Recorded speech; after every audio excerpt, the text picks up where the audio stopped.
Donc, le sujet qu'on va étudier aujourd'hui, c'est Ahavat Israël, l'amour d'Israël. Ce texte est pris du livre de Rav Kook, qui s'appelle Orot. Ahavat Israël והעבודה של הסנגוריה על הכלל ועל הפרטים איננה רק עבודה הרגשית לבדה, היא מקצוע גדול בתורה, בחוכמה עמוקה ורחבה, רבת הענפים, שכולם צומחים ויונקים בגישת טל אור תורת חסד. L'amour d'Israël est la plaidoyerie pour le collectif et pour les individus. Ce n'est pas seulement un travail sentimental, une démarche sentimentale, qui est encore Miktsua Gadol Torah. Il s'agit là de toute une discipline de la Torah. Bechokma, Muka, Rechava, d'une sagesse très profonde et très large. Rabat Anfim, avec énormément de branches. Kulam Somchim, qui poussent tous, les Yolkim, et prennent leur source. Bilesham, Tal, Or, Torah, Chesed, de la sève, de la rosée, de la lumière, de la Torah, de la grâce. Vous avez compris? C'est super. C'est la Torah Chesed. Torah Chesed, c'est la Torah de la Kabbale. En d'autres termes, nous enseigne alors Rav Kook que pour véritablement comprendre c'est quoi Ahavat Israël, nous sommes obligés d'avoir recours à la Torah de la Kabbale. Sans la Torah de la Kabbale, on risque de bifurquer et lieu de se trouver dans Ahavat Israël, de se trouver dans d'autres choses qui ressemblent peut-être à Ahavat Israël, mais qui sont très bizarres. C'est quoi la Torah de la Kabbale? La Torah des secrets. La Torah dévoilée, la Torah de l'Istar, la Torah qui a été cachée par Chachamim, voilà 2000 ans avant notre sortie en exil, qui a été emmagasinée dans notre support, car pour l'instant, pendant le pause de l'exil, elle n'était pas pertinente. Aujourd'hui, comme sort le en route d'Israël, le temps est arrivé d'ouvrir son profond et d'aller puiser de cette Torah authentique telle qu'elle était avant notre destruction. La Torah de la Kabbale, qui a commencé à apparaître dans ce monde à l'époque du Harizal. Michel Mariochai avait énormément développé la Torah de la Kabbale, ceci restait caché et dissimulé et transmis dans la tradition de manière très petite, c'est-à-dire de certains rabbins à certains élèves, et la quasi-totalité du peuple juif n'a jamais eu une approche quelconque envers cette Torah. Aujourd'hui, à l'époque de notre connaissance nationale, le temps est arrivé d'avoir recours à nouveau à cette Torah authentique telle qu'elle était avant notre destruction. Donc le Rav Kook là nous enseigne que pour véritablement comprendre de quoi s'agit-il quand on parle de Ahavat Israël, on ne peut pas se suffire seulement de la Torah Niglée, Torah dévoilée qu'on connaît jusqu'à présent. On est obligé d'avoir recours à la Torah de la Kabbale. Donc, vous pouvez comprendre là, ce qu'on va étudier aujourd'hui, c'est de la Kabbale. Comme toute la Torah de Rav Kook d'ailleurs, qui est de la Kabbale expliquée dans un langage relativement simple. Alors allons-y. Attachez vos ceintures, on y va. Bête. Ahavat Israël. Vous avez compris? Mais juste pour la lettre, c'est. Vous compris? C'est clair? C'est ce que vous dire là, en fait, il faut utiliser la Kabbale. Ahavat Israël est le travail de la plaidoyerie, qui est censé plaidoyer toujours la bonne cause du peuple d'Israël, aussi bien à l'échelle nationale que à l'échelle de l'individu, n'est pas seulement une démarche sentimentale comme on pourrait le croire. Et c'est fondé sur une étude très profonde, intellectuelle, et il s'agit en fait de toute une discipline. Il y a énormément de disciplines dans le Torah. Une des disciplines qu'il faut approfondir le long de notre vie, tout le long de notre vie, c'est Ahavat Israël. C'est pas quelque chose qui vient comme ça, par un coup de foudre. Donc là, il va nous donner un avant-goût.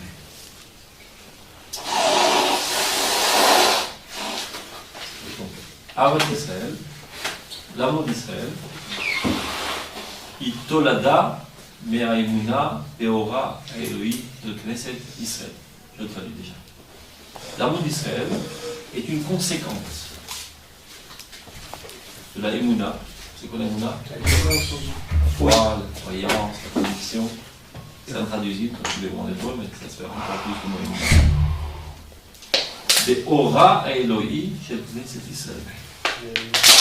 C'est la conviction du fait que la lumière divine réside dans le peuple d'Israël.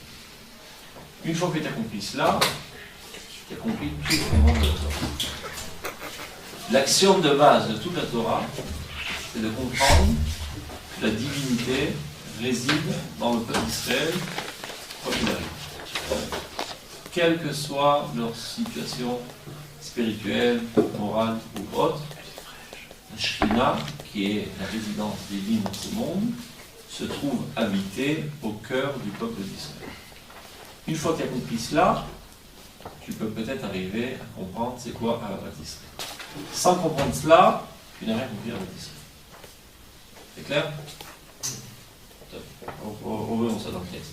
Ahavat Israël, l'amour d'Israël, Itolada. Tolada, ça veut dire une conséquence. Mais Aemuna, de la croyance, de la compréhension profonde, de la conviction, de la lumière divine qu'il y a dans la collectivité du peuple d'Israël. Chez vous, cette lumière, il s'agit là d'une caractéristique qui pourrait se séparer d'elle à tout temps. C'est une caractéristique. Anim et Sougal, en hébreu, c'est-à-dire je suis capable de deux. Sgoula, c'est la capacité de caractéristique. Donc, cette lumière divine est une caractéristique essentielle du peuple qui nous pourrait s'en séparer à travers tout. Quoi qu'il arrive, toujours la lumière divine se trouve résider dans le peuple d'Israël. Donc, Beyoter, Tzricha, Ahava, Eliona, Ziou. וסיבתה האמונה הפנימית בשורש אלוהי שלה להיות מתעוררת בקרב אנשי לב ורוח בעת ירידתה של האומה במצב הרוח בעת אשר רמיסת קודש וזלזול דעת יראו בכל תוקף האורץ. להפחיד שעם כל זה כוח יסוד גדול הוא ועצום אלוהיו ולהסתכל במאור הפנימי הפודר את כוח הכלל ושמשכנו גם כן נפש פרטית בישראל וגלוי ובסתר גם בנפש הנסוגה מאוד, שעשה הרבה מדרך השם. Reprenons le texte. Beyoter, encore plus, cet amour suprême. Quand il parle d'amour suprême, ce n'est pas un amour banal qui est le fruit d'un enthousiasme émotionnel, c'est un amour qui est fondé sur une compréhension profonde du fait que la divinité se trouve résider dans le peuple d'Israël. En d'autres termes, pourquoi j'aime les Juifs plus que les Chinois? Parce qu'en fait, j'aime Dieu. Il se trouve que le peuple d'Israël est le dévoilement optimal de la divinité dans ce monde. C'est la raison pour laquelle j'aime les Juifs. Si on m'avait dévoilé dans la Torah que dans les Chinois, il y a plus de dévoilement divin que parmi les Juifs, eh bien j'aurais aimé plus les Chinois que les Juifs. C'est clair? Ce n'est pas une démarche émotionnelle. J'aime bien les Juifs parce que c'est mes potes, ils me ressemblent, on a fait une trajectoire historique ensemble, on habite le même pays, on parle la même langue, on a le même objectif. Ça, c'est pas d'amour d'Israël, c'est ce qui s'appelle l'appartenance au groupe. L'appartenance au groupe, c'est une démarche psychologique connue que quelqu'un n'aime pas se retrouver tout seul, il a tendance à chercher une certaine appartenance à un groupe. Et bien, même les loups, quand ils vont dans la forêt, ils marchent tous ensemble en horde. Parce qu'ils aiment bien se retrouver ensemble, et c'est plus sécuritaire, comme ça s'ils sont attaqués, ils sont plus forts ensemble, etc. Donc le fait d'aimer les Juifs parce qu'ils sont Juifs, parce qu'ils nous ressemblent, parce qu'on a des... Ça n'a aucun rapport avec Ahavat Israël, c'est tout simplement un processus psychologique qui est en train de vouloir appartenir à un groupe commun. Ce n'est pas de ça qu'il s'agit quand on parle d'Ahavat Israël. Ahavat Israël, en fait, n'est autre qu'Ahavat Hashem. C'est l'amour de Dieu. Et que le peuple d'Israël est le dévoilement optimal de la divinité, c'est la raison pour laquelle j'aime les Juifs plus qu'autre chose. Ça ne veut pas dire que j'aime pas les autres choses. Parce que j'aime Dieu, j'aime tout ce qui dévoile Dieu. Et on est à Makom, et on est de aime Dieu, donc aime ses créatures dans lesquelles le divin apparaît. Donc évidemment que j'aime toutes les créatures. Mais je dois quand même graduer l'intensité de mon amour. En fonction de quoi? Quelle est mon échelle de valeur? Eh bien, voilà, l'intensité du dévoilement divin. Plus une créature dévoile la divinité, plus j'y suis accroché, j'y tiens. Parce que par son intermédiaire, je me rapproche de la divinité. C'est clair? C'est quelque chose qui fait inconsciemment ou... Non, c'est quelque chose qu'il faut faire consciemment. Ah, Il doit s'étudier et comprendre. Et l'objectif de ta vie, tout le temps, est de te rapprocher de Dieu. Donc tout ce qui dévoile le divin, tu te rapproches. C'est la raison pour laquelle tu es accroché au Shabbat, c'est la raison pour laquelle tu es accroché à Eretz Israël, c'est la raison pour laquelle tu es accroché à la Torah. Parce que toute cette liste sont des choses qui dévoilent la divinité. Mais l'amour, c'est pas un truc qui se développe par le cerveau. Mais il s'avère que oui, sans quoi la Torah ne peut pas redonner de le faire. Si c'était quelque chose qui venait de manière indépendante de ma volonté, je ne pourrais pas te redonner. Si je t'ordonne, cela se laisse sous-entendre que l'amour n'est pas quelque chose comme c'est dans les films d'Hollywood, un quelque chose. C'est-à-dire que c'est moi qui choisis d'aimer ma femme. C'est moi qui décide d'aimer. Alors comment ça existe le fait de tomber amoureux? J'ai décidé d'aimer parce qu'il a peut-être trouvé en elle certains atouts que tu appréciais dans ta vie. Et tu les as trouvés en elle, ou en lui.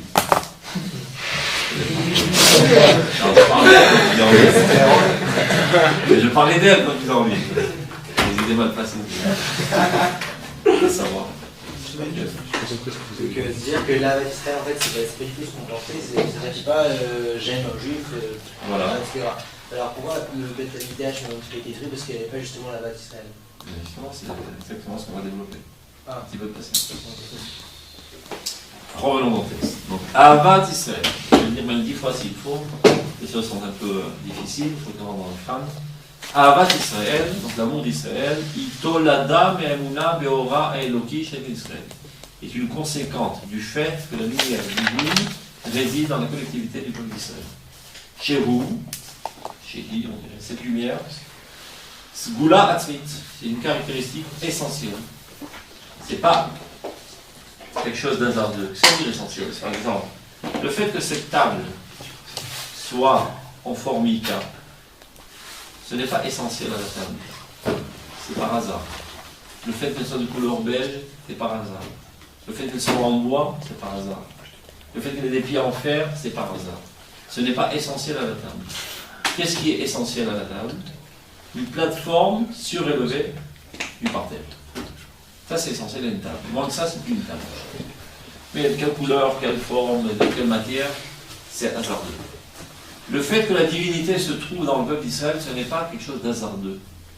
Ce n'est pas quelque chose de superficiel. C'est l'essence même du peuple d'Israël. Sans la divinité qui est dans le peuple d'Israël, il n'y a plus de peuple d'Israël. Ce qui fait qu'on est Israël, c'est le fait que elle, Shochen Betochen, Yachar, elle. On est juste devant lui. C'est clair?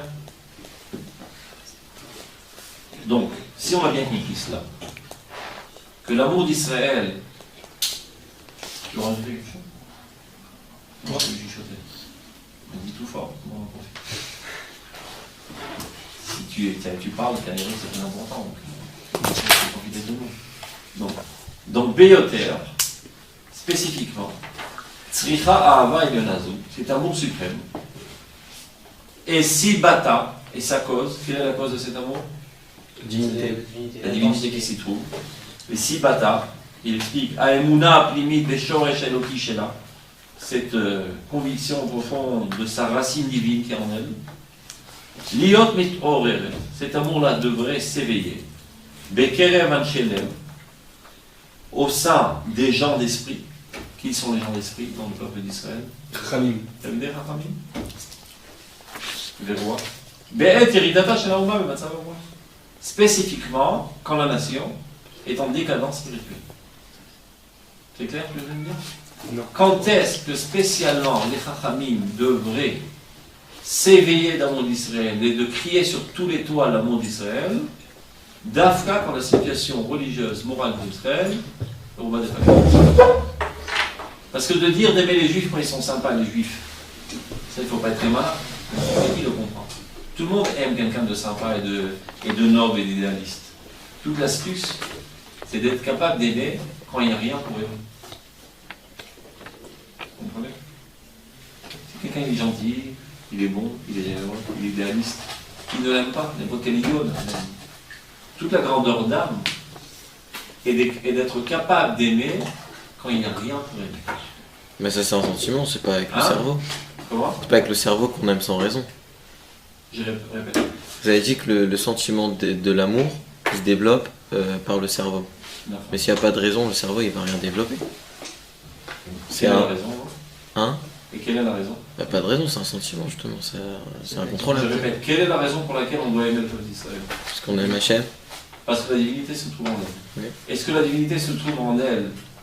Cela dépend de leur comportement ou pas? Non. Non. Donc elle se trouve toujours en elle. Oui. Donc si j'aime le peuple d'Israël quand ils sont Réchaïm, qu'est-ce que ça veut dire? Que j'ai véritablement compris c'est quoi le peuple d'Israël. Mais si j'aime le peuple d'Israël seulement quand ils sont tzadikim, ça se peut que je l'aime parce qu'ils sont sympas. C'est clair? S'il n'y a rien pour aimer, parce qu'ils sont idolâtres, parce qu'ils sont criminels, parce qu'ils sont sales, bas et moches, et malgré tout je les aime, qu'est-ce que ça veut dire? Que j'ai compris c'est quoi le peuple d'Israël.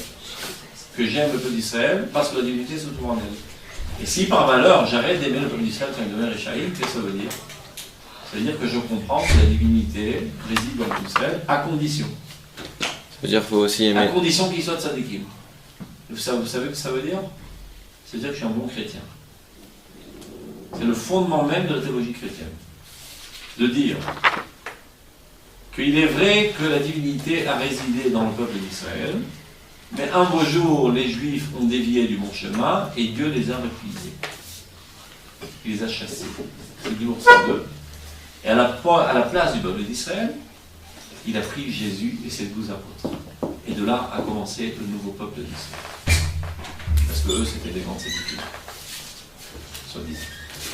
C'est-à-dire, donc celui qui pense que le lien entre le peuple d'Israël et Akadosh Baruch Hu est un lien conditionnel de leur niveau de religiosité est un chrétien à 100%. C'est clair? Ça veut dire qu'il faut aussi aimer les gauchistes. Question pertinente. Je n'ai pas compris ce que tu dis là. Ça veut dire qu'il faut aussi aimer les gauchistes. Faut aimer tout le Il monde. faut aussi aimer les droitistes aussi. Et ceux du sang. Ceux d'or et ceux d'en bas. Tous ceux qui sortent du ventre d'une juive, il faut l'aimer. Et même ceux qui sortent du ventre d'une non-juive, il faut l'aimer. Mais seulement graduer mon amour en fonction de l'intensité du dévoilement de Dieu. Il faut aussi aimer les chats et les plantes, parce qu'elles sont aussi des dévoilements de la divinité dans ce monde. Mais j'aime quand même plus les hommes que les chats. Alors quoi, Et plus les chats que les plantes. Alors quoi, les nazis aussi, on doit les aimer? Tout doux, on y arrive. Les Arabes aussi. Tout doucement. Si vous avez de la patience, Les Palestiniens. si vous avez de la patience, la piste carrée. Ok. C'est pas long, hein, c'est juste une page. En une page, on a le temps de laver notre cerveau de toutes les idioties qu'on avait dans le travail. C'est pas mal, hein? On y arrive. Alors, continuons. Donc, Béoter, essentiellement, cet amour suprême, et pas l'amour banal qu'on connaît, qui est d'autre qu'un chauvinisme. Vessi Bata, et sa cause, qui est la Emouna Apénimide Veshoresh Elohi Shela, la Emouna profonde de sa racine divine, Liot Mitrorere devrait s'éveiller au sein des gens d'esprit, c'est-à-dire des leaders intellectuels, Beret Eridata chez l'Ouma, quand la nation est dans sa pire des décadences. Beret, quand, chez Remisat Kodesh Vesil Doudat Yerob Koltoker, quand on verra les Juifs piétiner toutes les valeurs les plus nobles, les plus saintes, les plus louables. Je sais pas pourquoi il y a eu. Qui n'a pas compris? Rien? Seulement la dernière phrase. Seulement la dernière phrase. Quand est-ce qu'on peut dire que tu as réussi ton examen d'Avat Israël? Si tu aimes les Juifs quand ils sont tzadikim, ça ne veut pas dire pour autant que tu es Avat Israël, c'est-à-dire tout simplement que tu aimes bien les gens bien. D'accord? Mais si tu aimes les Juifs quand ce sont des canailles et des fripouilles, il n'y a aucune raison de les aimer de manière sentimentale. Moi, je les aime parce que la divinité se trouve en eux. Donc, tu as réussi ton examen d'entrée dans Avat Israël. C'est clair? Les Afrim, on peut terminer la phrase d'abord, pour bien discerner. Si je suis capable d'aimer les Juifs quand ils ont une sale tronche, pour bien discerner, chez Im Kolze, que malgré tout cela, Koach Israël Gadol Hu V'Atzum Ledvar. La force d'Israël est puissante vers son Dieu. Mais l'Istakel Meor Apnimi, et d'être capable de développer un regard pénétrant. Achoder et Ruach Haklal, qui pénètre l'esprit du collectif. Et chez Mishkano ou Gamken Mechol Nefesh Matit, et qui en fait réside même dans chaque âme individuelle, chez Israël, Begalouy ou Beseter, que ce soit de manière dévoilée ou de manière cachée, Gam Ben Nefesh Anesogam Meod, même dans une âme qui s'est énormément éloignée, Asher Sara Arbe V'derech Hashem, qui s'est énormément écartée du chemin de Dieu. Vous voulez poser une question? C'est très très dur alors de faire Avat Israël. C'est pour ça qu'on l'apprend. Oui, mais comment on peut... Il faut savoir de manière générale, la Torah, ce n'est pas un journal. La Torah ne nous raconte pas ce qui existe, mais nous explique à quoi il faut aspirer. La Torah, on dit nomatima, n'est pas adéquate à ce monde. Qu'est-ce que ça veut dire? Quand est-ce que la Torah sera adéquate à ce monde? Quand ce monde se hissera au niveau de la Torah. La Torah est là pour faire avancer ce monde vers une certaine madriga, un certain degré. Donc quand tu nais, tu as des tendances agressives, et tu es égoïste, et tu es égocentriste. Pas mal de défauts quand tu es né. Et au fur et à mesure que tu rencontres la lumière de Dieu qui apparaît dans la Torah, tu te sophistiques. Et tu deviens de mieux en mieux. En fait, tu dévoiles ton âme qui est toute sainte. Quand tu lis la Torah, c'est pour te rappeler qui tu es véritablement. Qu'est-ce qui est gravé dans ton âme? En lisant ça, ça te donne l'impression de déjà vu, parce qu'en fait, c'est ton essence la plus profonde. Donc ça fait immerger dans ta conscience ta véritable nature. Donc au début, j'ai tendance à aimer les gens sympas, et m'écarter, voire haïr les gens antipathiques. Oui. Ça, il faut être très malin pour le faire, c'est n'importe quel idiot capable de le faire. La grandeur d'âme est de se surclasser. D'être capable d'aimer même les gens qui, a priori, il n'y aurait rien pour les aimer. C'est pas une mise d'aimer un juif qui agit bien? Évidemment. Parce que par là, tu renforces le bien dans le monde. Et ça, c'est une autre paire de manches. C'est pas Mitzvot Avat Israël. C'est pas Avat Israël, ça? Non. Ça, c'est de renforcer le bien dans le monde. Avat Et c'est Israël, important aussi. Mais c'est pas la Mitzvot Avat Israël. Israël, c'est seulement les personnes qui agissent mal? Non, tout le monde, évidemment. J'ai pas dit qu'il ne faut pas aimer les tzadikim. J'ai dit que quand tu aimes les tzadikim, ça ne veut pas encore dire que tu as compris c'est quoi Avat Israël. Ça veut dire tout simplement que tu aimes bien ce qui est bien. Mais quand tu es capable d'aimer un rachat, quand tu es capable d'aimer un traître, quand tu es capable d'aimer un imbécile, qui a priori, on n'a pas tellement envie de l'aimer, parce qu'il crée énormément de mal et de danger à la nation, et tu es capable malgré tout de l'aimer. Ça prouve que tu as compris c'est quoi Avat Israël. Tu parles de juifs là? Quel de juifs? Pour l'instant, je ne veux pas trop te débranler dans la conscience, on y arrivera. Et pour l'instant, c'est de ça qu'on parle. C'est bien? Okay. Si on dit qu'on doit aimer donc même les personnes qui sont éloignées du droit chemin, etc. Alors pourquoi souvent dans la Gemara on nous parle d'histoires d'excommunion, quand on a rejeté comme ça un juif parce que c'était un coffre? Pourquoi alors on... D'abord, on ne rejette jamais un juif vers la fin. On peut mettre un frérem. Frérem, c'est pas le sortir du plat d'Israël. Frérem, c'est lui faire la gueule. Frérem, c'est lui faire la gueule en espérant que par cela, il reçoit ça comme une réprimande et qu'il se remet sur le bon chemin. Et ça veut dire exclure de Klav Israël. Et c'est quoi les conséquences? Ça ne veut pas dire exclure de Klav Israël, ça veut dire que si ce gars C'est quoi les conséquences pratiques de lui faire la gueule? Je te donne par exemple. Si ce mec qui est en rêve, il vient chez une femme juive, il lui dit Ariat Mekoudesh et Liv et Tabazou, Pitat chez Israël. Tu as le droit de toucher à sa femme. Tu as dit qu'il était goy. Si un goy vient avec une femme juive, il lui dit Ariat Mekoudesh et Liv. Elle est Mekoudesh. Ah, donc, tu es d'accord, on ne l'exclut pas de d'Israël, mais on lui fait la gueule. Et pourquoi on lui fait la gueule? En espérant que par cette démarche, il se sente bien dans sa peau et qu'il se remette sur le bon chemin. Maintenant, il faut voir si ça marche. Si ça marche pas, ça va rien de le faire. C'est quoi les actes qui se passent quand on fait la gueule à quelqu'un?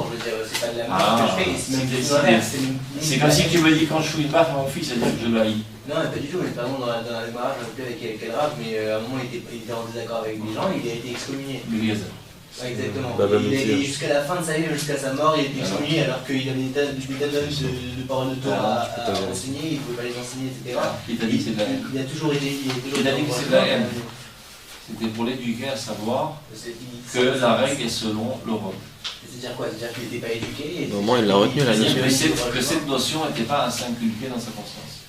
Donc pour son bien, on use de remèdes virulents pour inculquer cette notion si fondamentale du judaïsme. Ça a impliqué quoi? Pas répondre. Ça c'est encore pas trop grave, parce qu'après le Rav Kook va soulever ta question dans la Pisca Gimel, dans Pisca Dalet, avec une question bien plus violente, dans le même sens. C'est quoi ça implique quoi quand on fait la gueule à quelqu'un? C'est quoi concrètement qui se passe? Je ne me rappelle pas exactement. En tout cas, aujourd'hui, on le laisse faire monter à la Torah, etc. Et c'est un peu ça s'appelle un peu exclu, quoi. Voilà, un petit peu. Bah ça, on peut dire qu'il est exclu. On n'a qu'une possibilité essentielle de t'exclure un juif du peuple d'Israël. Avec la ville de refuge. Hein? Avec la ville de refuge. Il n'est pas exclu. Il ne devient pas non plus. Il faut savoir que l'appartenance au peuple d'Israël n'est pas un choix. Ton appartenance au peuple d'Israël n'est pas un choix, mais une nature. Jésus non plus, et lui aussi est juif. Il a fait la sans quoi il n'a pas de être puni s'il n'est pas juif.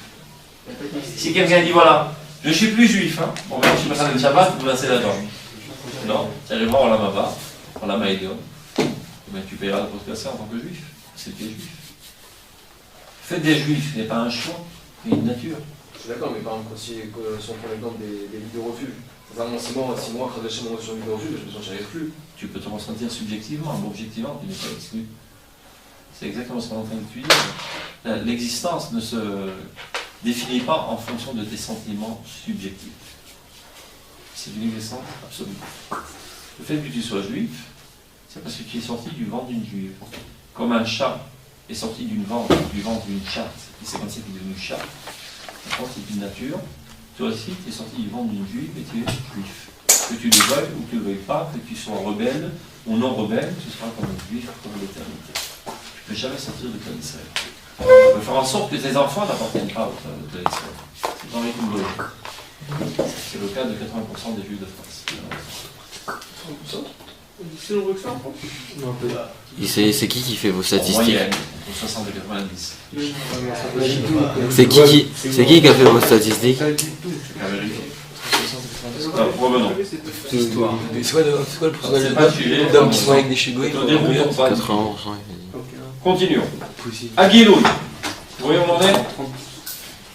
Tout le monde sait où on en est? Aguilouille chez Mégalé, Atzadik, Arohem, et Atzmiuta chez le Rouba, Becholos Chayav. Et Atov Elohi Atzatou Bekirba, פועל לטובה על האיש העוסק בסנגוריה מוסר יוסף האמיתית הזאת לרוממו, regarde, מעל שפלות החיים הגסים והמוגבלים ההולכים כדורנית בזעפם האדום. גילוי, c'est quoi גילוי? Dévoilement. C'est une découverte. On a découvert la découverte. De quelle découverte s'agit-il? Ben, ce comportement est une découverte. Comme vous l'avez dit tout à l'heure, c'est difficile, hein? C'est pas évident. Évidemment, c'est pas évident. Il faut s'élever à ce niveau. Donc, quand on rencontre un tzaddik, au fait, est-ce que vous connaissez un tzaddik qui s'est comporté de la sorte? dans l'histoire du peuple d'Israël. Qui a aimé les riches? Qui a quoi Rabbi Meir, c'était élève de. Yochanan Ben Zakkai avec C'est-à-dire Rachel. qu'il aimait. Il aurait C'est tout simplement qu'il profitait de ses connaissances. Yochanan Ben Zakkai avec Rachel. Un rave, De quoi que Rabbi quoi Lubavitch. Que quoi Kuzari. un petit peu avant. Que Rav quoi Kook. Un petit peu avant. Début, après, c'était intéressant. Le père de Vers Rav quelle époque Vers quelle époque Vers quelle époque Ah bah ça l'est. Moi, j'ai Rabbi. Moi, je- Un peu avant. C'est le plus grand rabbin, le premier rabbin. Un chouïa. Moshe Rabbeinu, Chouïa. Moshe notre rabbin. Quand il est monté recevoir la Torah du ciel, de Dieu, et bien qu'est-ce que faisaient les Juifs en bas, dans ce monde si bas? C'est le veau d'or. Il dansait la danse du ventre autour du veau d'or. Vous voyez là, Moshe, je trouve, au summum de son élévation spirituelle. Et ceux qui l'ont envoyé, le peuple de Juifs, se trouvent au plus bas de l'échelle. Ils ont une décadence totale.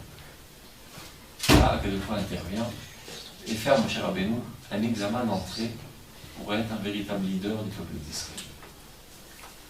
Il dit, cher Moshe, j'ai une proposition très influente à te faire. C'est racaille. On s'en débarrasse, on la jette à la poubelle, et de toi et de tes enfance, je construirai un nouveau peuple. C'est attrayant, surtout dans cette situation où il y a de quoi s'arracher les derniers cheveux qu'on a sur le crâne. Tu descends du mont Sinaï, une sainteté, une pureté optimale. Tu vois, des idiots qui dansent la danse du ventre, font une string autour d'un veau d'or. Pourquoi il a eu cette Il y a de épreuve quoi péter tous les plombs. Pourquoi il a eu cette épreuve une fois qu'il a ramené C'est l'état bon. Il avait qu'à l'avoir avant. Alors là, on voit Moshe, comment il réagit. Il dit à Kadosh Baruch Hu, Im tisa hatatam, im aïn mechama misifrecha ashakata. Ou tu leur pardonnes, ou bien tu m'effaces du livre de la vie. Qu'est-ce que ça veut dire? C'est ce qu'on appelle aujourd'hui Messirut Nefesh. Messirut Nefesh, c'est le don de soi, le don de son âme. Par exemple, il y a un soldat qui voit une situation dangereuse pour l'Israël, et il s'avance dans la gueule du loup, il met sa vie en danger, et comme ça il est sauvé le peuple d'Israël. Et il meurt. Alors on dit, maître al-Kiddush Hashem. Il est mort pour la sanctification du nom de Dieu. Massar et Nafshe. Il a transmis son âme pour la sanctification du nom de Dieu. À vrai dire, il n'a pas transmis son âme. Ce cher soldat, qui est très louable et très saint, supposons qu'il aurait dû vivre jusqu'à l'âge de 80 ans, disons. Bon, finalement, il est mort à 30 ans. Donc à vrai dire, il a fait le don de 50 ans de sa vie pour le peuple d'Israël. Mais sa vie, son âme, elle reste pour l'éternité. Donc il n'a pas véritablement donné son âme. Il n'a fait que, donner 50 ans de sa vie pour le peuple d'Israël. Ce n'est pas ce que mon cher Rabbeinu propose. Mon cher Rabbeinu, il dit, tu vas voir l'image là, il y a la pluie, tu la verses. Mon éternité, je la donne pour le peuple d'Israël. Si tu ne leur pardonnes pas, tu m'effaces, je n'existe plus. Et ça, ce que mon cher Rabbeinu était prêt à donner par amour du peuple d'Israël. Et de quoi il y a de toi être amoureux de ces racailles, qui sont tous des idolâtres, qui sont des traîtres. Chazal décrivent cet événement et Kala Mezana Tahat Rukata. Imagine le jour de ton mariage, pas toi, mais un autre, il vient avec sa Kala sous la coupa, et elle trouve que c'est le meilleur moment pour tromper son futur Khata avec un autre homme. Sous la coupa, devant tout le monde, avec les rabbins et tout. C'est vraiment une audace incroyable. C'est exactement ce que fait le peuple d'Israël dans le Canton. Mon cher Rabbeinu monte au ciel pour traiter l'alliance éternelle entre le peuple d'Israël et Dieu. C'est la choupa. Et qu'est-ce que font les Juifs? Ils trompent Dieu avec une idiotie. Un bout de chair, un bout de ferraille. C'est toi. El Elohecha Israël. Voici ton Dieu Israël.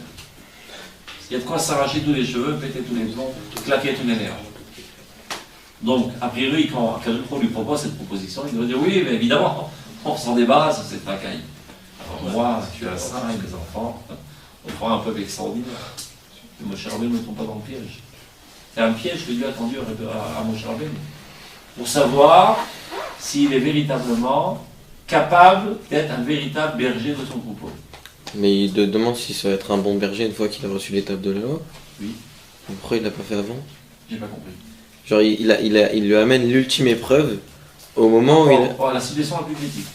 Oui, Parce pourquoi? que s'il avait dit ça quand le peuple d'Israël aurait dit Naaseh Venishma, évidemment qu'il aurait pris la plaidoirie du peuple d'Israël. Non, mais ça aurait pu arriver que le peuple d'Israël fasse une grande faute et que Dieu lui mette l'épreuve à Moshe. Ben, Mais avant l'étape de la loi, pourquoi est-ce qu'il lui fait une fois qu'il a eu la roupa?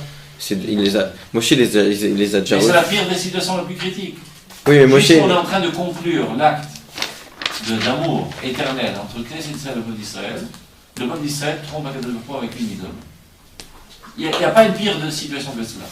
Et dans cette situation, Akadosh veut examiner est-ce que Moshe a véritablement compris ses paroles d'Israël. Non seulement il a compris avec excellence, Moshe surenchère en plus. Il dit à Akadosh Baruch Hu, je veux que tu me promettes que jamais tu ne feras résider ta Teshchina autre part que dans le peuple d'Israël. Non mais quand même, Moshe, tu aurais pu attendre une meilleure occasion, plus propice. Attends, par exemple, quand le peuple d'Israël dira Hashem Elohim, quand il dira Naaseh Venishma, de demander une telle demande audacieuse. Dafka, quand le peuple d'Israël est dans une situation la plus décadente, c'est là que Moshe demande la meilleure des choses pour le peuple d'Israël. Que la Shrina ne réside que dans le peuple d'Israël pour l'éternité, quoi qu'il arrive. Pour bien faire comprendre à toutes les générations et à tous les rabbins à travers toutes les générations que le lien entre le peuple d'Israël et Akadosh Baruch Hu est un lien inconditionnel. Et celui qui ne comprend pas cela n'est pas apte à être un véritable leader d'Israël et n'est pas un véritable rabbin, mais un charlatan. C'est clair? Donc c'est ça que le Rav nous enseigne. Que l'amour d'Israël, ce n'est pas l'amour de l'aspect, ce n'est pas l'amour des caractères positifs qu'il y a dans les Juifs, mais l'amour de la divinité qui s'y trouve, quelle que soit sa situation.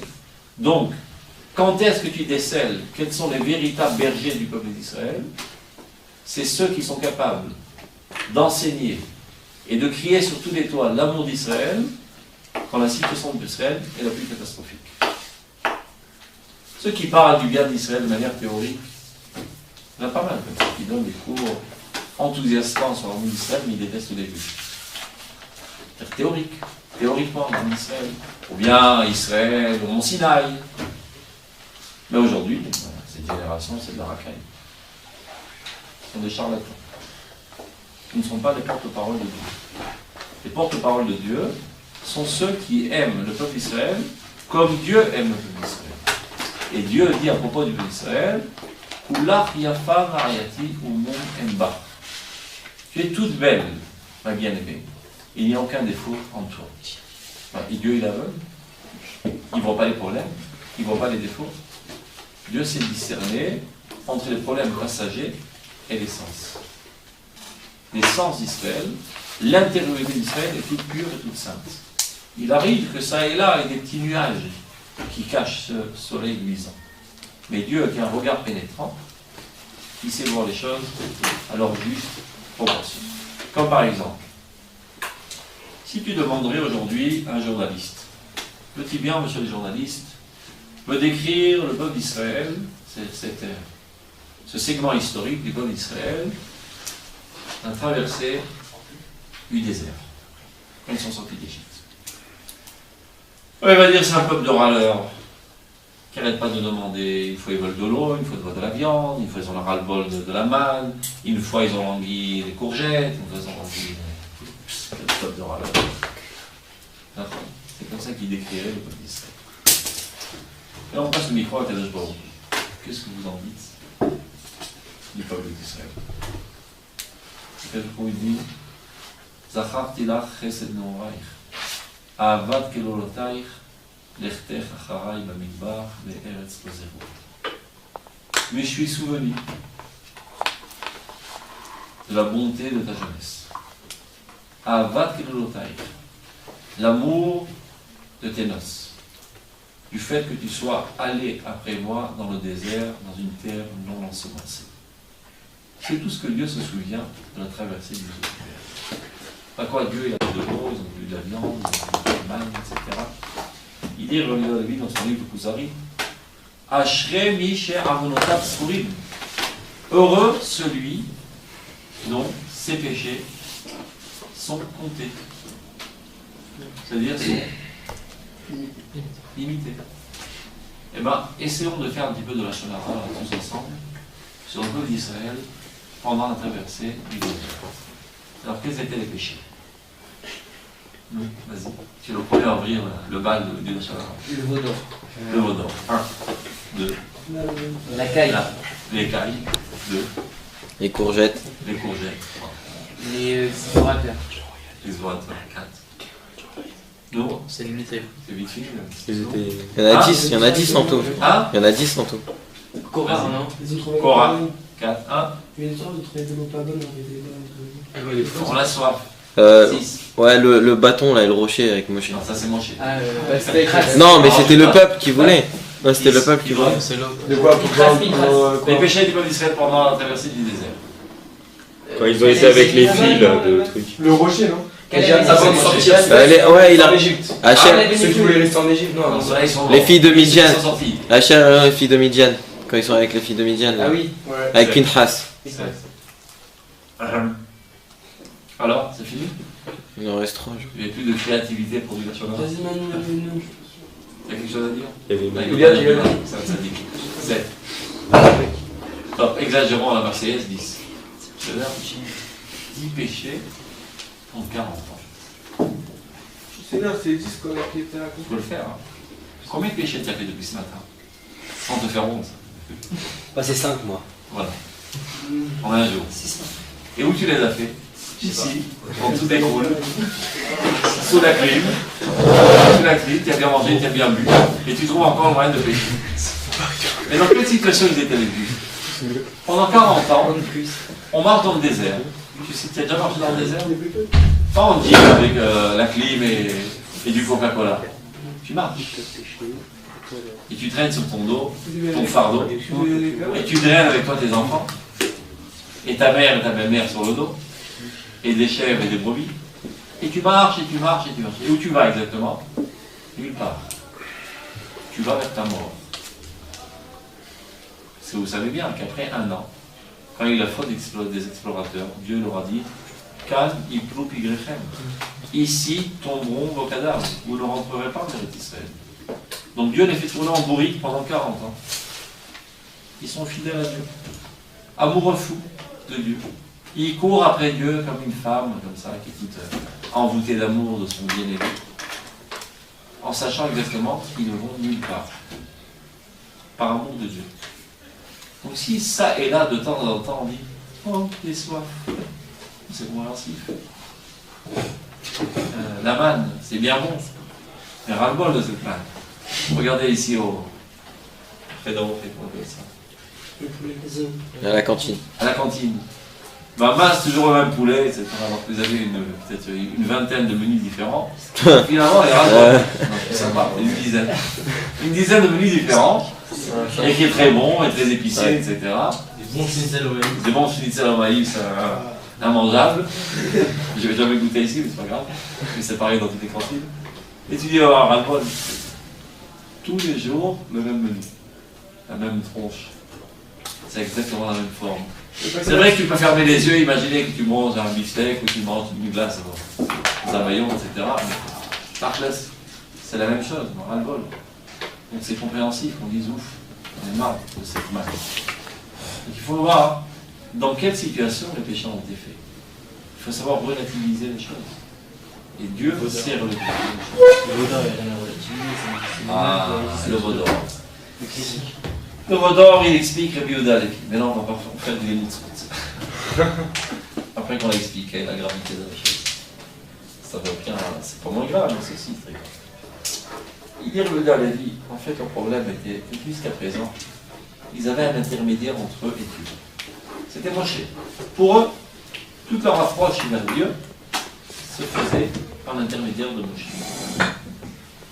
Et voilà que Moshe a disparu. Donc tout leur désir profond de s'accoler à Dieu n'avait plus d'emprise réelle. Moshe a disparu. D'autant plus que le Midrash dit que le Satan leur a montré l'enterrement de Moshe. Comme s'il transportait le lit de Moshe est mort. Ben mince, Moshe est parti. Il aurait demandé chez Aaron. Il a dit, donne-nous une alternative. Un autre intermédiaire. Mais Moshe n'est pas mort. Il n'était pas mort. C'est une hallucination. Mais Aaron a dit que Moshe n'était pas mort. Non, mais ça, mais ils n'ont pas été convaincus. Les hallucinations, très quand tu étudieras un petit peu de psychologie, tu sauras que les hallucinations paraissent encore plus réelles que le réel. C'est une maladie qui achète les hallucinations. Il y a deux que tu as un deuxième Moshe. Hein? Il y a un deuxième Moshe qui est encore là. C'est pas grave. Il n'est pas là. Ils l'ont vu. Ils étaient convaincus qu'il était mort. Non, mais Kitsour, ils ont fait pas mal de péchés, et ces péchés, étalés sur 40 ans, c'est nul et non avenu. C'est comme ça que tu peux en controverser Dieu, c'est clairement démocratique. Mais Dieu, c'est comme ça qu'il voit les choses. Après l'analyse la plus profonde de l'état des choses, Dieu en arrive à la conclusion Kolar Yafar Ayati Umum Emba. Tu es toute belle, bien-aimée, et tu n'as aucun défaut en toi. Il n'est pas heureux. C'est lui qui tourne les yeux tous les jours. Aucun rivri. Donc s'il tourne les yeux, il voit bien. Il est clairvoyant. L'analyse la plus profonde est de dire Kolar Yafar Ayati Umum Emba du point de vue de l'essence du plus. En apparence, des fois, il y a des choses qui cachent son essence. C'est bien. Donc, quand il y a un tzaddik qui est capable d'agir de la sorte, de s'élever à ce niveau, de voir le bien qu'il y a dans le peuple d'Israël. D'abord, avant tout, le premier à y gagner, c'est lui. Pourquoi? Parce que si c'est quelqu'un qui est capable de ne pas se laisser on dit ça en français, ne pas se laisser berluer par les apparences extérieures. A priori, ils ont l'air d'être des réchaïm, etc. Et malgré tout, il est capable de développer un regard pénétrant et de voir l'essence sainte du peuple d'Israël. Alors, de la même manière, il est capable de pénétrer l'intériorité des choses chez les autres, ben, ça sera pareil chez lui. Ça veut dire que l'aspect essentiel et profond de sa personnalité aura le dessus sur ces aspects superficiels. Et toujours notre problème dans la faute, c'est quand les aspects superficiels ont le dessus sur notre essence, sur notre âme. Donc, par le fait même qu'il développe un tel regard envers les autres, chez lui d'abord fera immerger son aspect essentiel. Donc c'est lui qui va y gagner d'abord. Ça c'est le premier point. Deuxième point.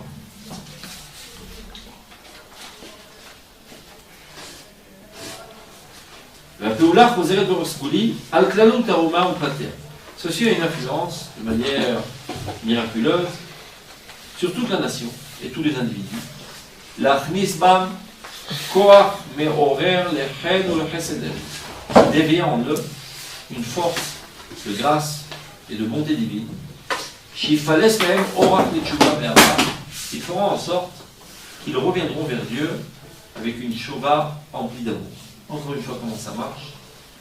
Parce que par le fait qu'il y a un tzaddik dans la génération qui est capable de voir les aspects profonds, intérieurs, positifs qu'il y a en toi, ça les met en effervescence, ces aspects. Et ces aspects de ta personnalité auront le dessus, et l'aspect le plus intérieur de ta personnalité aura le dessus sur les aspects superficiels, et c'est comme ça que tu reviendras vers lui. Ça veut dire, s'il y a dans cette génération quelqu'un de totalement inconnu, personne ne le connaît, il est dans sa chambre, personne ne le connaît, il pense tout le temps des pensées positives envers le peuple d'Israël. Il est amoureux fou du peuple d'Israël. Il est tout le temps à plaidoyer la bonne cause du peuple d'Israël de manière souterraine. Ça a une influence sur toutes les âmes d'Israël et ça la fait revenir vers Dieu. Gimel.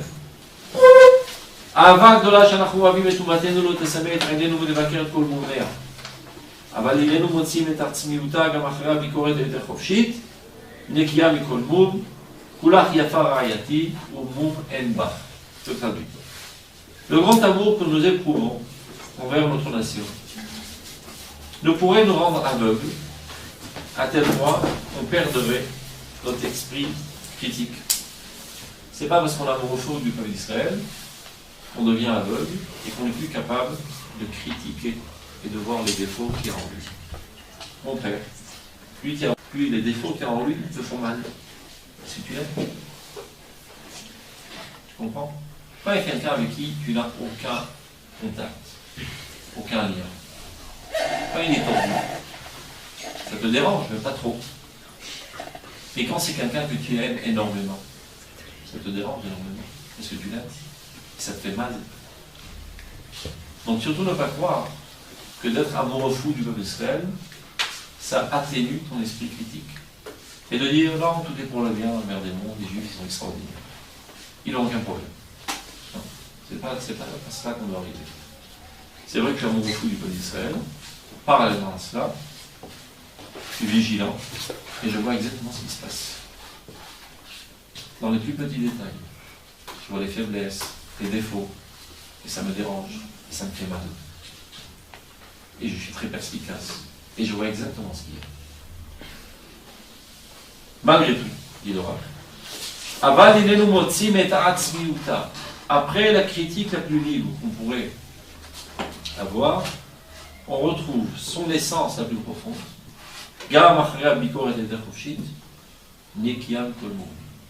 propre de tout défaut, comme Dieu le voit. Ça veut dire, d'un côté, je vois exactement les problèmes, et je m'organise en conséquence pour essayer de les amoindrir, pour essayer de rectifier, pour essayer d'élever le peuple d'Israël de tous ces problèmes.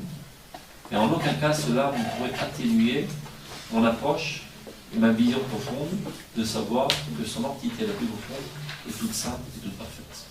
C'est-à-dire, au plus profond de son être, le peuple d'Israël est tout saint et tout parfait. Des fois, dans les aspects extérieurs de sa personnalité, il a des défauts. Et c'est pas pour autant que je suis Meshouchad, corrompu. Et de dire, oh, je l'aime tellement, que c'est pas grave, je lui pardonne. Non, je ne l'aime pas. Je peux la pardonner. Ça fait du mal. Ça lui fait du mal. Ça fait du mal au peuple d'Israël. Je ne pardonne pas. Je pardonne. Au contraire, je ferai toute ma vie pour le nettoyer de ses salles. Parce que je l'aime. Je l'aime. Dalet. Maintenant, on arrive à ta question. כל מה שבא בדברי תורה שבכתב ושבעל פה, שיוכל לרפות קצת את האהבה של ישראל, אפילו ביחס לרשעים היותר מוחלטים, הם ניסיונות ובירורים לאדם איך שיעלה על מדרגה עליונה של אהבת השם יתברך, עד שימצא לו דרך בין הסתירות כולן, ואהבת ישראל ואהבת הבריות תישאר בלבבו חיה וקיימת ללא שום גירעון ופיקפוק בעולם. Ce qui veut dire tout ce qu'on pourrait rencontrer dans la Torah écrite ou dans la Torah orale, qui pourrait, un tant soit peu, affaiblir notre amour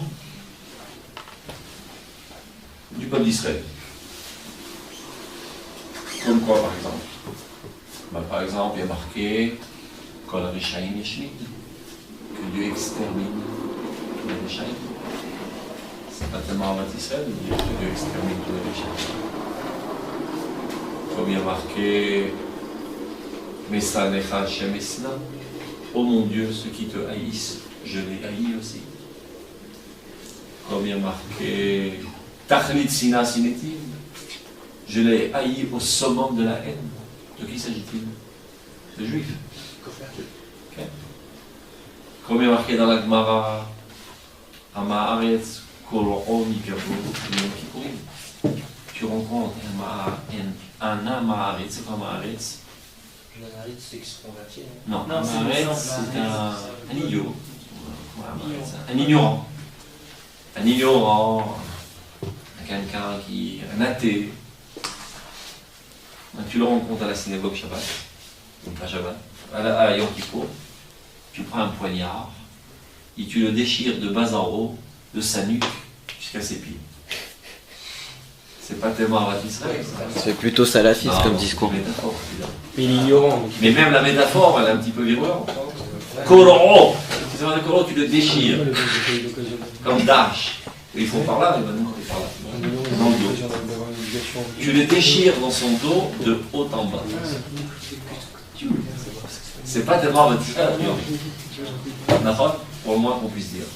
Donc on rencontre ça et là, dans les écrits saints, aussi bien de la Torah écrite que de la Torah orale, quelques phrases et quelques dictons qui apparemment pourraient, un temps soit peu, atténuer notre amour du peuple d'Israël, du moins envers les grands Réchaïm.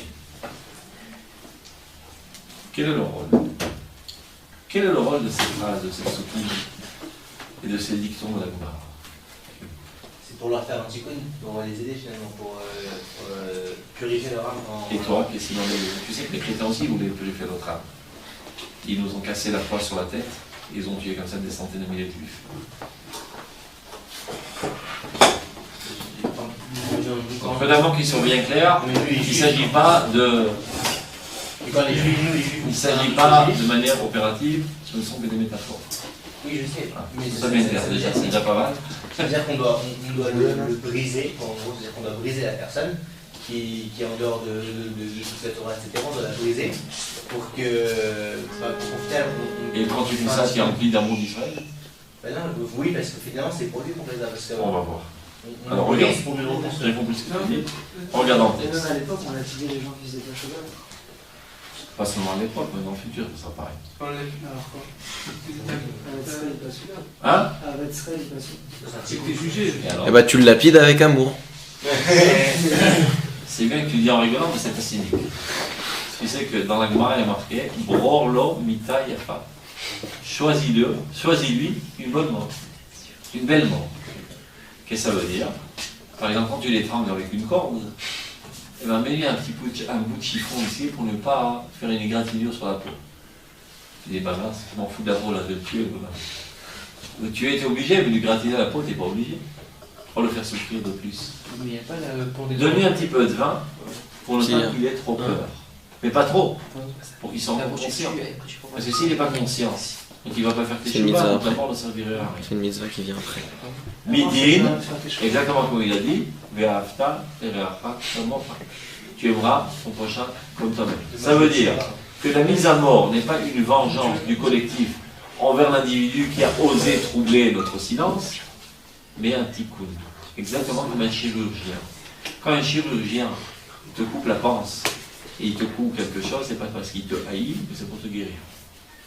Des fois, la maladie est tellement ancrée que le seul remède est de couper entre l'âme et le corps.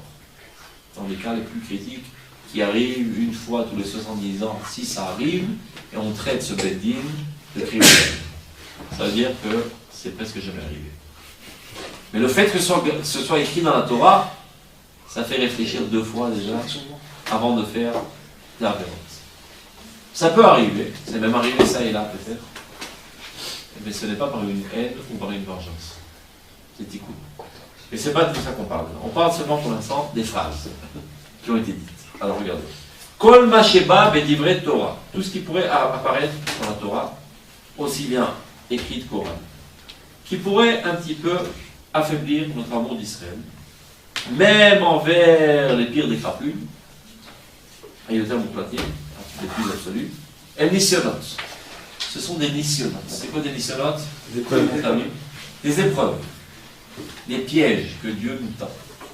Pourquoi Dieu nous tend un piège? Pourquoi Dieu nous met à nous en épreuve? Ou birourim, des éclaircissements. Là, Adam. Afin qu'il s'élève à un niveau suprême d'amour de Dieu, à tel point qu'il soit capable de trouver son chemin entre toutes les contradictions. Et alors, Avat Israël et l'amour de toute créature restera en lui, vivante et persistante, sans aucun doute. Qu'est-ce que ça veut dire tout cela? Ça a l'air d'être du chinois, je vais vous expliquer. Si je te dis comme ça, il faut aimer les juifs. D'accord? Il faut aimer les juifs. Et d'un autre côté, je te dis, il faut haïr les mécréants. Il faut haïr les salauds. Il faut les déchirer dans leur dos. Mince. Alors j'aime les juifs ou j'aime pas les juifs? J'aime les juifs. Comment j'ai trouvé une solution à ces deux message contradictoire. Je suis obligé de m'élever à un niveau plus haut qui comprend lui aussi bien cela que cela. Comme tout issue de style. Il faut une compréhension plus haute qui puisse englober aussi bien cela que cela. Bon. Quand j'aime les juifs pourquoi? Parce que la divinité entre eux est en eux. D'accord? Mais je haïs le mal. Je haïs le mal. Je dois haïr le mal. Et aimer le divin. C'est compliqué cette histoire. Ça veut dire, surtout ne crois pas, que parce que c'est tes potes, c'est des juifs comme toi, alors tu annihiles ton aspect critique et tu risquerais d'aimer tous les gens qui appartiennent à ton groupe. Comme très souvent, on trouve ça dans des familles, que le frère est une crapule, mais on le défend quand même. C'est mon frère. C'est mon frère quand même. Il faut le défendre. On dit aussi. Alors que c'est ton frère. Il faut aimer la vérité. Il faut que la vérité soit ancrée en toi. Et la justice soit ancrée en toi. Bien plus que la fraternité. La fraternité n'est pas une valeur en tant que telle. Moshe Rabbeinu nous dit Irgou Ishetachim. Tuez chacun son frère après les Galazar. Sans aucun sentiment. Parce que la justice est plus importante que la fraternité. L'amour d'Israël, c'est pas du chauvinisme. J'aime les gens de mon groupe. Non. Si les gens de mon groupe, ils dévient, eh ben je haïs cette déviation. Si ça n'en tenait qu'à moi, je prendrais un poignard et je le déchirerais. Seulement, il s'avère que cet aspect qui est en lui est superficiel. Et la divinité qui est en lui est essentielle. C'est la raison pour laquelle je ne l'assassine pas. À cause de la divinité qui est en moi. Ça veut dire que d'un côté, je dois être capable de composer ces deux sentiments en même temps. Un amour profond vers l'essence du peuple d'Israël et une haine très aiguë envers les déviations. Sans quoi, je ne suis plus dans l'amour d'Israël. Je suis tout simplement dans un chauvinisme. Et du chauvinisme, on arrive très rapidement au fascisme. C'est clair? C'est-à-dire le nationalisme extrémiste, qui j'aime les gens de mon groupe, quel que soit son comportement, quelles que soient ses valeurs, et c'est comme ça qu'on fait du nazisme. C'est comme ça qu'on disait plus. Ah, non. J'aime la profondeur divine qui est en eux. C'est exactement ce qu'il dit dans Piska Gimel. Notre amour ne devrait pas nous aveugler et nous faire perdre notre esprit critique. Je dois haïr le mal. Oave Hachem Sivura. Ceux qui aiment Dieu doivent haïr le mal. Supposons que tu te balades avec ta femme dans la rue, que tu aimes beaucoup, et vient quelqu'un lui crache dans le visage. Comment tu réagis? Tu lui éclates la gueule, comme on dit. Pourquoi? Parce que tu aimes ta femme. Si tu réagis pas, c'est-à-dire que tu t'en fous de ta femme. Alors, si quelqu'un crache dans le visage de Kadosh Baruch Hu, tu dis c'est pas grave, il est mignon quand même. C'est un salaud. Je devrais lui éclater la figure normalement.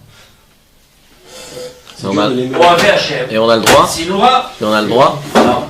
Je haïs ce comportement. Je ne vais pas faire un juif quand même. Alors on fait Parce quoi? qu'il y a en lui de la divinité. Bah on fera et ce comportement n'est pas essentiel à sa personnalité la plus profonde. Donc je haïs très profondément ce comportement négatif. Sans quoi j'ai moins un problème. Moi j'ai un problème. Si je n'haïs pas le mal, c'est-à-dire que j'ai une certaine approche du mal. Je me sens bien avec le mal. Alors on a le droit de le frapper ou pas? Non. Je laisse ça à la police, c'est pas ton rôle. Et s'il crache sur notre femme? Ça c'est une autre question. Tu demanderas à ta femme. Tu comprends? C'est-à-dire un juif qui est Mechalel Shabbat. C'est un juif qui crache sur Dieu. Donc je haïs le fait qu'il y ait quelqu'un qui voyage en Shabbat en voiture. Et ce quelqu'un là, c'est un juif qui a une âme juive, qui a encore une divinité. Alors si vous dites Shabbat Shalom depuis sa voiture, vous lui répondez? Shabbat Shalom. Ouais. Tu vas pas lui répondre Shabbat. Mais non, parce que tu le haïs, tu lui répondrais pas. Le quartier de Sharet Chesed. Vous savez, Sharet Chesed, c'est un quartier Haredi. il y a des voitures qui voyageaient. Alors ils prennent le Khalili, qui hurlaient Chabé, c'est qu'il aurait le dessus, qui a jeté des pierres, etc. Dans le coin, il y avait un vieux Khalili, je crois de 70 ans, qui pleurait et qui disait Chabé. Ils ont dit mais on n'entend pas, hurle, sans quoi ça ne sert à rien. Il dit pourquoi tu pleures? Je pleure parce que le Shabbat est transgressé. Ben alors crie. Crier sur un juif. Ça ne lui vient pas à l'esprit. Lui, il est effondré du fait que le sabbat est profané et que c'est une profanation du nom de Dieu. C'est-à-dire ce comportement est horrible. Et c'est un juif qui est empli de divinité, je ne vais pas l'écrire dessus. C'est dur à composer entre ces deux choses. C'est comme ça que tu sors d'un être banal à un être profond. Kadosh Baruch Hu, il pardonne sur son kavod, mais la femme, elle pardonne peut-être pas. Laisse tomber ta femme pour l'instant, tu n'es même pas marié, alors on reparlera plus tard. Ça doit être une métaphore. Il est quand même pas la main. C'est clair? Donc Dieu, quand il te dit ça, c'est pour t'élever, comme toute épreuve. C'est quoi une épreuve en fait? Il n'a pas un mec qui crache. Une épreuve en hébreu, c'est une nisayon. Mais la chambre est nasop. Et nasop, ça veut dire élevé. C'est du saut à la barre. On te met 1 mètre, tu sautes. Il faut que tu aies réussi, qu'est-ce qu'il fait le prof? 1m10. Pourquoi? Pour que tu puisses sauter plus haut, après 1m20. Toutes les épreuves sont là que pour t'élever. Donc quand Dieu te met des psukim comme ça, qui a priori devraient susciter en toi une haine, et que tu ne tombes pas dans le piège, mais de l'autre côté, tu ne restes pas indifférent au mal. Tu as grandi. Ça veut dire que tu as véritablement compris c'est quoi Beth Israël. Je suis amoureux des Juifs parce que la divinité se trouve en eux. Parallèlement à ça, je ne tombe pas dans le piège extrémiste de dire, comme c'est des Juifs, je ne vois plus le mal. Non, je vois le mal, et le mal me fait mal, et je fais de tout pour éradiquer ce mal, sans toucher aux cheveux d'un Juif. On ne reste pas amoureux des Juifs, et je haïs le mal qui en est. Et si vous avez remarqué, le Rav va rentrer dans la Pisca, pour qu'il se lève à un haut niveau d'amour de Dieu. Alors qu'a priori, le thème qu'on développe, c'est l'amour d'Israël. L'amour de Dieu, l'amour d'Israël, c'est pareil. Parce que j'aime Israël, parce que la divinité tout le monde. Juste par rapport à ce qu'on a dit, parce que la nef est bête. Ça fait 1h40. Parce que la nef est bête. La base de tout notre sujet, c'est quoi? C'est parce que comme il y a la présence divine, il y a la pensée là-dedans, alors on doit respecter ça, on doit aimer, on doit respecter. Alors maintenant, pourquoi est-ce que ça peut s'appliquer à d'autres choses que des individus? Par exemple, les chats. Non, mais voilà, c'est-à-dire par exemple le Bédémigdash. Le Bédémigdash, c'est la chimie. Alors maintenant, on entend c'est possible que nous, on doit respecter, aimer, etc. Un juif parce qu'il a la présence divine dedans. Alors Dieu, il a détruit entre guillemets sa propre maison où il y avait la shrina dedans. Et il a de quoi dire que le mal, non seulement parce qu'il y avait du mal dans le Beth Amikdash, il y avait des idoles. Donc donc ça l'a énervé, ça lui a fait mal, c'est mal, comme je l'avais dit, mais lui, il n'a pas été simplement, c'est pas comme le Dieu, vous l'avez dit, qui a simplement pleuré, il n'a rien dit, pour pas énerver un juif. Là, Dieu, il a complètement détruit le Beth Amikdash à cause de ça, c'est-à-dire qu'il a été... le fait qu'il ait détruit le Beth Amikdash, c'est pour ne pas détruire le Beth Amikdash. Il a déversé sa colère sur des pierres et des armes pour ne pas la déverser sur son peuple. Parce que la Shekhina se trouve essentiellement dans le peuple d'Israël. Pour le Beth Amikdash n'est qu'une expression du fait que la Shekhina se trouve dans le peuple d'Israël. La Shekhina n'est pas dans le Beth Amikdash, elle est dans le peuple d'Israël. L'essentiel de la sainteté dans ce monde, c'est le peuple d'Israël. Ça s'exprime, quand le peuple d'Israël est dans son optimal de réussite, ça s'exprime par le fait que le Beth Amikdash se trouve conçu par Dieu. Ça c'est un. Deuxièmement, Dieu qui lui sait guérir, sait exactement quelle intervention il doit faire, parfois, même s'il est très vigilante, pour l'autre monde. Nous, on ne sait pas exactement. Je ne suis pas sûr à 100% aujourd'hui que si je te mets une vague, je vais te mettre sur le bon chemin. Il se peut qu'exactement le contraire. Tu te tiennes sur tes positions et par réaction, tu deviens encore pire. Mais Dieu qui sonde les cœurs et les reins, c'est exactement à chaque instant, chaque personne, quel est l'événement qui va avoir une influence bénéfique sur lui. Donc nous, on ne peut pas le faire. À moins que Dieu nous dise quoi faire. Dieu nous dit dans une situation X, tu feras de cette manière. Mais nous, bien que ça me fasse très mal, des fois, comme dit le Rambam, Keshem shesh mitzvah lagi davar nishma, kach yesh mitzvah lo lagi davar shelo nishma. De la même manière qu'il y a une grande mitzvah de dire quelque chose qui risque d'être audible et d'avoir une influence positive, et bien exactement de la même manière, il y a une grande mitzvah de se la fermer. C'est-à-dire que tu vois quelque chose de tordu, et tes lèvres te brûlent de parler pour dire change de comportement, et tu évalues. Quand tu vas lui parler, au contraire, ça va avoir une réaction négative. Tu fermes ta bouche et par là même tu fais une mitzvah. C'est difficile à évaluer. Évaluer la situation. Et nous, on n'est pas des prophètes. Mais Dieu, lui, il est lui prophète. Il sait exactement dans chaque situation quelle souffrance ou quelle joie peut amener à une certaine existence psychologique. Aujourd'hui, presque pas. Presque pas. Rabbi Akiva, à son époque, disait déjà ça fait qu'il y ait Bédoré et Michel offrir. Un grand doute, ici à notre génération, il y a quelqu'un qui sait faire une mitzvah, la mitzvah de leur opinion. À plus forte raison aujourd'hui. On ne peut pas faire la verge. Hein? Le savoir sur la mitzvah, mais faire la verge. Même parce que si lui pense qu'en lui parlant, ça va encore plus renforcer sa volonté de faire le mal, donc lui a causé encore plus de mal. Et sur le pense, le 100% Et si même s'il y a un millième de malchance que ça arrive, c'est toi qui as causé ce mal. Donc il dit, de Balatania dans le Périch 32, la seule solution aujourd'hui est hors des périodes ou des campagnes de Torah. Aime les créatures. Et par là même, tu les rapproches de la Torah. C'est comme ça que Balatania est procédé. Dans le chapitre 32. Hein? À moins que tu es sûr à 1 million %, parce que c'est quelqu'un avec qui tu as un lien très intime, et tu sais lire la carte de son âme parfaitement, tu sais exactement où il se trouve, et tu sais qu'en parlant, ça va avoir un effet bénéfique. Si tu n'es pas sûr, tu t'étais Ivo. Bon, bah vous savez tout ce qu'on fait. Voilà. Merci Alba. Alba doit les merci. Tu peux les